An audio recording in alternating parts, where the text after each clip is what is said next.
受到这风台所来的外围环流影响，加上海水饱流，昨昏林以南沿海各有地势较低所在，因为海水倒激做大水，毋但渔港淹了，车路嘛淹甲袂输水路，水是抢入民众的徛家厝，根本就袂赴小偷。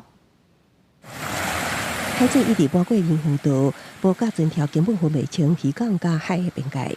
风台外围环流甲超级南回带来饱流影响，所在伊早起，云南以南各县市的沿海地势低地区受海水倒灌之苦，云林口湖的宝珠寮渔港4个月拢是水，水淹到500公尺外的福安桥甲渔港路。乡长保办事前有警加管保安所无受到重视。福安桥咱下轮大排这个位置，水若搬过了，规个社区有可能至少会办。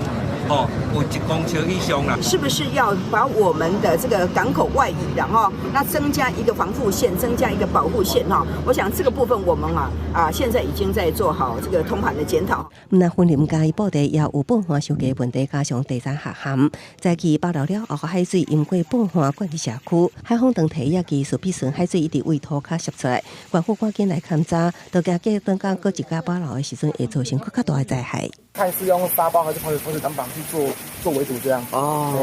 有立缝的再一并来做抢修。汽机车冒险涉水，台南安平路因为瓦运河饱流了后，规条路变河流。安南区城西街地势较低所在，连沙包拢无法度挡水势，2个月淹3摆，居民真无奈。这个第二严重，这水专门挡起，海水若地热就当挡起，迄个上加抽水。高雄调位上大台1.37米，创20年的新高。